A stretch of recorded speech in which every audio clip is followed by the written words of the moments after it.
Okay, so you played a key role in crafting a bipartisan border security and immigration reform bill that included provisions like building the wall, increasing border patrol agents, and enhancing asylum processes. Given that Republicans now hold a trifecta in government, do you believe a version of this bill has a better chance of passing?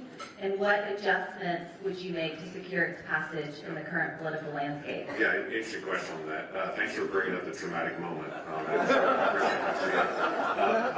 have to tell you, that bill, I still stand by. When people have actually read the bill, most people that have read it and gone through it go, oh, that's not what social media said it was. And that's not said. Occasionally social media is wrong, just occasionally.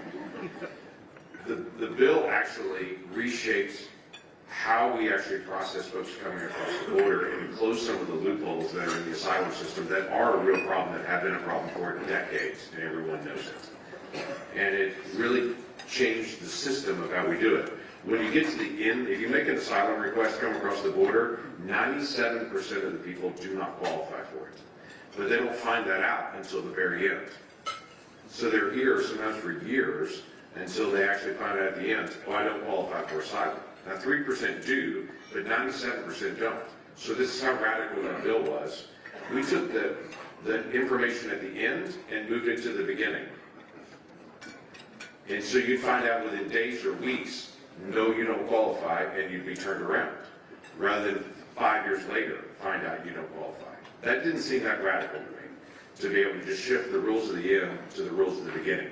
Second thing we did was said, if the cartels flood the border with, let's say, 5,000 people, they flood the border, which they do often because they can break the system. When that occurs, we don't even screen on those days. If you get overwhelmed with people, then we just turn everyone around, all 100%. No one gets in during those days at all. I thought that was a pretty common sense thing. We called it the break glass moment.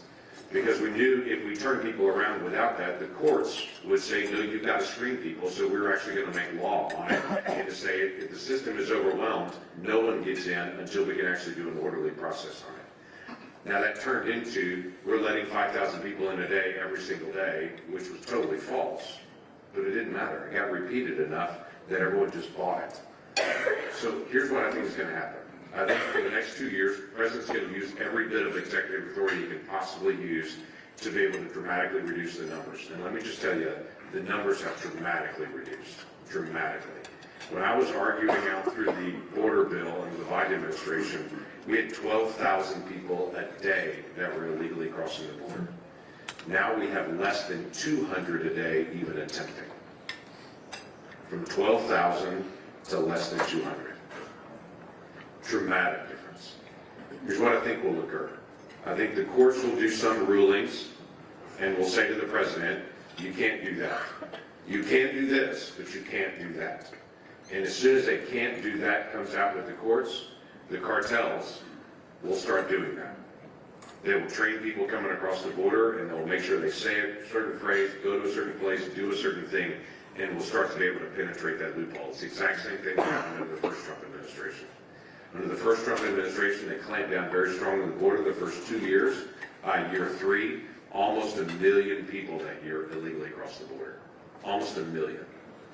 That's when they created Remain in Mexico. They created lots of new policies trying to be able to test out how can they manage this. I think by year 3, we'll start to see some of the numbers come up again. I'm not gearing for that. I'm just telling you the cartels are losing billions of dollars in trafficking people right now, and they're business people as well. In illegal activity, but they're business people. And they will find a way to be able to exploit those loopholes. And so we will need it. So my anticipation is by year 3, we're going to sit down in a bipartisan way, and we're going to start working through how to be able to close some of these loopholes that exist no matter who is president. Also, I think a lot of people have been surprised. President Trump, in his very first interview that he came out with, when he sat down with Kristen Welker right after he was elected, that very first interview, he came out and said, I want to legalize DACA recipients. I want to make them citizens. And I think a lot of people were shocked by that in that very first interview. I was not. I've heard him say it privately multiple times. But legalizing the DACA recipients and getting them citizenship requires an act of Congress to do that. What he's really saying is, I want to do a bill. So come and talk to me. Let's negotiate this out. So that was a pretty clear signal to my Democratic colleagues that I've reminded them of often, this is going to require both sides sitting down to be able to work this out. So it's coming, but it's not today.